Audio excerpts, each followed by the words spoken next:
سب سے پہلے تو میری طرف سے سب کو سربلند اور ربیہ کا نکاح مبارک ہو۔ آج کا ریویو کافی لمبا ہونے والا ہے اور یوں سمجھ لیں کہ اگلی 2 ایپیسوڈز کی پریڈکشن بھی اسی ویڈیو میں شیئر کرنے والی ہوں، تو ویڈیو کو لاسٹ تک ضرور دیکھیے گا۔ تو زنجیریں ڈرامے کی آج کی قسط فائنلی سب کا دل خوش کر گئی۔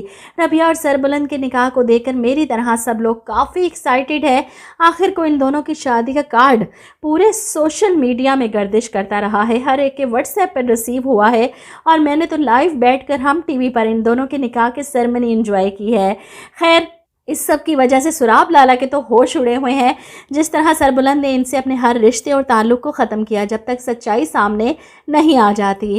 سراب پریشان ہو کر زرغون سے کہتا ہے کہ زمرد کو تلاش کر اور وہ جہاں بھی نظر آئے جان سے مار دے، 24 گھنٹے کا وقت ہے تیرے پاس۔ سراب نہیں چاہتا کہ زمرد سربلند کے ہاتھ لگے اور سربلند اس کے ذریعے شیرین تک پہنچے۔ ایک لمحے میں اس کی ساری بساط الٹ سکتی ہے۔ وہیں سربلند کے نکاح کی اطلاع زعفران خان تک پہنچ چکی ہے۔ اسے حیرت ہے کہ اتنے بڑے دشمن کے ہوتے ہوئے بھی سربلند ابھی تک زندہ کیوں اور کیسے ہے۔ زعفران خان اچھے سے جانتا ہے کہ شیر دل کا تیسرا دشمن سراب تھا، اب تک خاموش تھا صرف اس لیے کیونکہ انتظار میں تھا کہ سراب کب اس آخری کانٹے کو بھی نکالتا ہے، لیکن طورسم کا بدلا ہوا انداز زعفران خان کے اندر خطرے کی گھنٹی بجا رہا ہے۔ دشمن کا دشمن دوست ہوتا ہے اور اب اس دوست سے ہاتھ ملانے کا وقت آ چکا ہے۔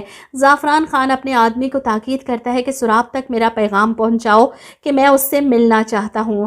اندر کھڑی گل مہر اپنے چچا کی بات سن لیتی ہے۔ وہ ہر وقت ٹوہ میں رہتی ہے کہ اسے چچا کے اگلے پلان کا پتہ چلے اور وہ طورسم کو پہلے سے آگاہ کر سکے۔ سراب کا نام سننے کے بعد گل مہر 100% طورسم سے جا کر بات کرے گی اور طورسم کو یقین نہیں آئے گا کہ سراب خان اور چچا کی ملاقات، لیکن کیوں؟ وہیں زرغون سراب کو جا کر اطلاع پہنچاتا ہے کہ زعفران خان کی طرف سے پیغام آیا ہے، وہ آپ سے ملنا چاہتا ہے کالی پہاڑی کے پاس۔ سراب جس نے کوئی سوراخ نہیں چھوڑا تھا اپنے پیچھے، زعفران کے اس طرح ملنے کے لیے بلانے پر حیران ہوتا ہے کہ وہ دشمن مجھے کیوں ملنے کے لیے بلا رہا ہے۔ تجسس اسے وہاں تک لے کر جائے گا اور جب زعفران خان سراب کو بتائے گا کہ میں جانتا ہوں کہ شیر دل کو مروانے والے تم ہو، تم نے ہی اپنے بھائی کو، اپنے سردار کو مار کر طورسم پر الزام ڈال دیا شیر دل کے قتل کا، لیکن اصل مجرم تو تم تھے کیونکہ گاڑی میں بم تم نے لگائے تھے، طورسم نے نہیں۔ سراب کو حیرت ہوتی ہے کہ زعفران خان اس کے بارے میں اتنا کچھ کیسے جانتا ہے۔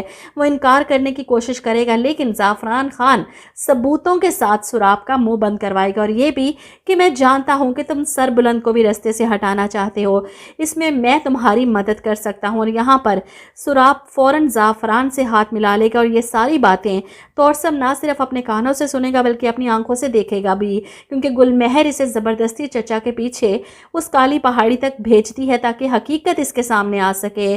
زعفران خان اپنے نالائق بھانجے پر افسوس کرے گا سراب کے سامنے کہ کاش وہ تمہاری طرح عقل مند اور بہادر ہوتا تو مجھے اتنے سال اسے یوں پٹیاں پڑھا کر اس کے بھائیوں کے خلاف کرنے کے لیے ضائع نہ کرنے پڑتے۔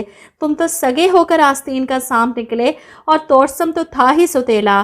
میں اس کے اندر اتنی نفرت بھر دینا چاہتا تھا، اس کے ہاتھوں اس کے پورے خاندان کو ختم کروانا چاہتا تھا، اپنی دشمنی نکالنا چاہتا تھا، لیکن مجھے لگتا ہے کہ طورسم اب میرے کسی کام کا نہیں رہا۔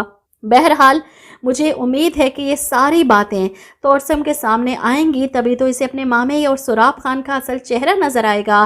ان دونوں کے سربلند کو رستے سے ہٹانے کی سازش کو طورسم ہی ناکام کرے گا اپنے بھائی کو بچا کر۔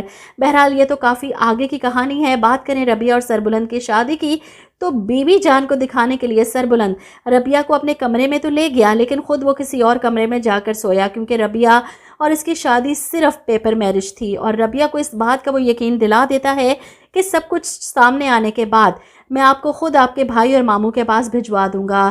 ربیہ اس وقت سربلند کے کمرے میں سوئی تھی، اس کے بیڈ پر، جب سربلند بے دہانی پر فون پہ بات کرتا کمرے کے اندر آ جاتا ہے۔ اسے یاد ہی نہیں کہ اس کمرے میں ربیہ تھی۔ سوئی ہوئی ربیہ سربلند کی آواز سن کر گھبرا کر اٹھتی ہے اور سربلند احساس ہوتے ہی فوراً اپنا منہ پھیر لیتا ہے۔